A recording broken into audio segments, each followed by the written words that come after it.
First thing is some qualifications. We often find anybody today, I mean, you search on the internet, you're going to find 100,000 people calling themselves a coach. Now, depending on what you need, there are people who are technically great coaches because they know your industry and they know how to train. But that to me is a trainer versus a coach. Coaching, there are things out there. We have the International Coaching Federation. So I would make sure that your coach has been through a program that is accredited by them. And of course has previous success, right? You want testimonials, you want references, etc. But day to day, the best coaches in my experience are people who truly care about the outcome. They are invested in their clients and they want to see their clients succeed. They need to have great listening skills. They need to be able to ask open-ended questions and listen to the actual answers. They have to make sure that they don't jump to assumptions. It's very easy to receive information and filter it through my own experiences and my own place in life and assume that that is the filter that somebody else is coming through. So no assumptions. And knowing when to sort of push hard and maybe when to take a step back. So there's times with clients that you have to challenge them. There's times you have to push them to step outside their comfort zones. There's time where you have to provide some guidance and maybe some advice. And there's times where you have to take a step back and let that person sort of move at the pace that they need to. So that flexibility of style on emotional intelligence, so reading the person, building the rapport, building the trusting relationship that actually you're going to work towards a common goal together.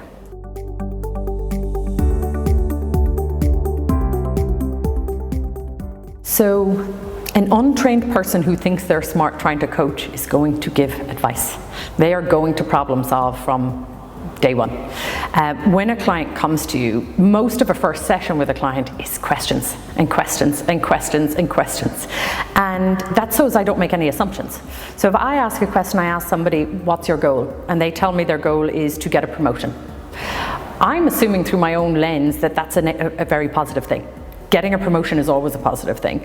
But without understanding what their motivation is, sometimes when you start digging into questions, the motivation dramatically changes. In one person, the motivation is the prestige that goes with that promotion. Somebody else, the motivation is 100% money. Somebody else, it's money, but it's because they have a child on the way. So understanding those motivations are what get us sort of the progress working with a client. If I come at it because I just think I'm a smart coach who's had no training, I'm just going to tell them, here's what you have to do to get promoted, without ever understanding why they want to be promoted and potentially that it might not be the right thing for them because they're walking into a promotion that they don't have the skill set for.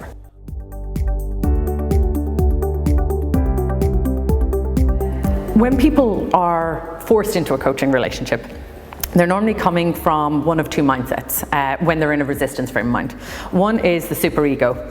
I have nothing to learn here, I don't know why I'm here.